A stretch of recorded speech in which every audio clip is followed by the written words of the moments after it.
you, sign your name. Sign your name just like Publishers Clearinghouse is at your house, 3 o'clock in the morning, and it's going on a check. I promise I won't cut and paste it on anything. I have 3 questions. Number 1, could you do that pretty easy? Yeah? Was it pretty effortless?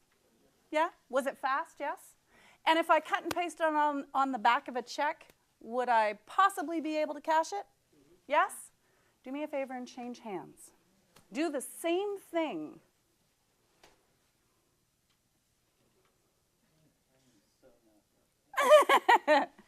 Okay, 3 questions again. Was it harder? Yes. Did it take more time? Absolutely. Tell me your first. I'm Valerie. Hi, Valerie. And 3rd question, is it not quite so pretty? Would I get asked for ID if I took it to the bank to cash it? Absolutely. Yes.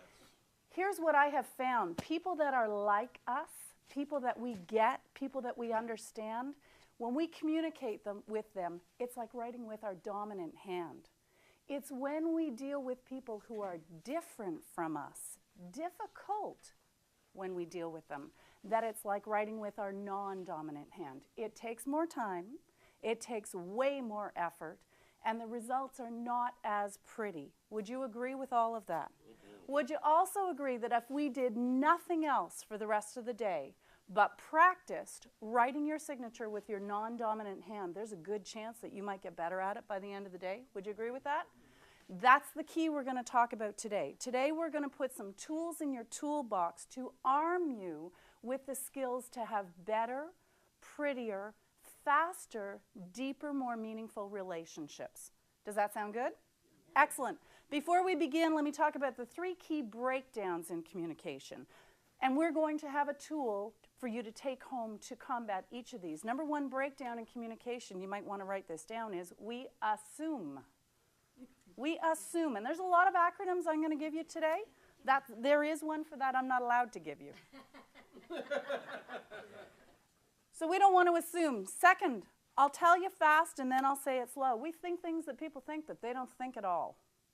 We think things that people think that they don't think at all.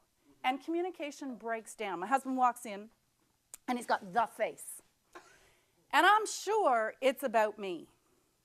And I get kind of antsy and I think, why is he mad at me? Well, I can come up with 27 reasons. He can usually only come up with 3. And so by 7 o'clock at night, I've got that list ready and I say, you know, you have no right to be mad at me. You're mad because, and I give the whole list. And he looks at me and he says, I'm not mad at you. And I said, oh, yes, you are. I know the face. How many people have gone through this? He said, you have the face. He said, I'm not mad at you. And I said, well, what are you mad at? He said, we couldn't deliver an aircraft at 5 o'clock because the service bulletin wasn't ready. And I said, oh, disregard everything I just said. Would you like chocolate cake with that? See, we make it about us. So there's an acronym, Q-tip, QTIP, quit taking it personally. It is not about us, right? And the 3rd one is that we don't say what we don't mean what we say, or we say it mean. So let me give you an example. We don't say what we mean. I got an email this morning, 5 o'clock, and it said, please sign and return this contract at your earliest convenience. Anybody ever got one like that? Now I got to tell you, I'm going on a flight home tonight. I am doing a Just Dance party for 8-year-olds tomorrow.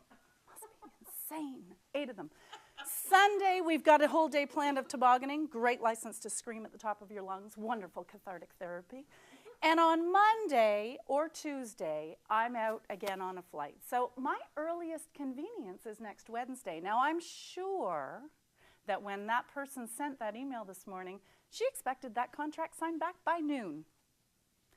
But if she wanted it by noon, she should have said noon. We don't say what we mean, right? We say at your earliest convenience and then go, how come I haven't got it right yet, right? The second thing we do is we don't mean what we say. Tell me if any of you have ever gone through this. You go into the office and somebody says, can you take on this new project? No, I can't. I'm full. I'm like stressed out to the max.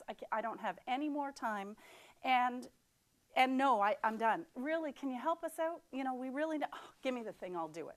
Anybody ever suffered from that? And the problem is that people come back around to us again and ask us again, and we lose it on them, don't we? What? You don't think I have a life? I got a life, you know, I'm stressed out to the max. I got all these projects going. And they say, but I don't understand. You said yes last time. See, we don't say what we mean. I said no, but I did yes. And our actions have to be congruent with our words.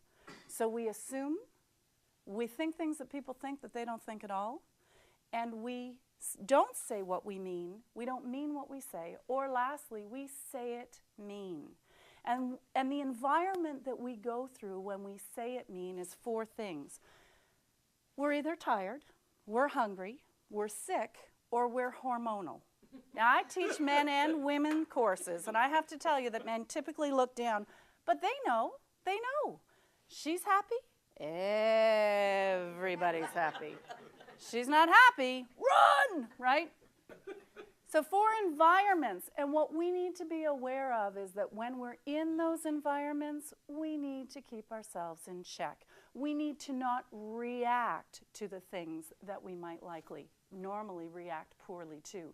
And there's a difference between taking a break, cooling off, or taking a break and then coming back and dealing with the issue at hand.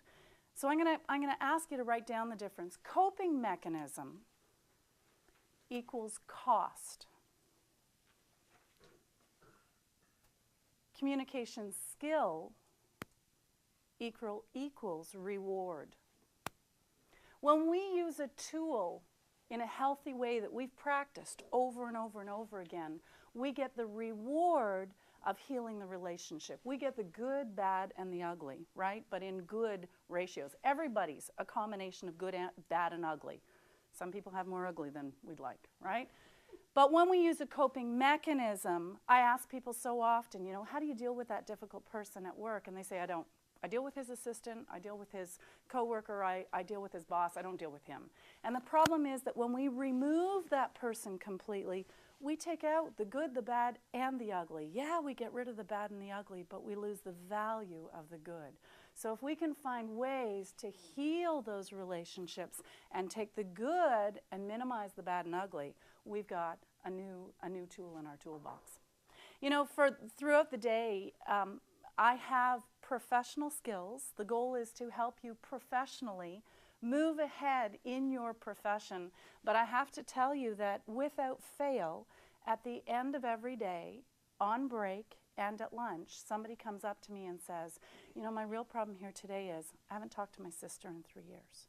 Or I have somebody come up and say, I can't connect with my 17-year-old son. Or somebody else that says, you know, I just can't seem to make it work. I'm going to have to leave the job I love. See, it's not about the professional day-to-day interactions. It's the personal ones that hurt our heart. We're holistic beings.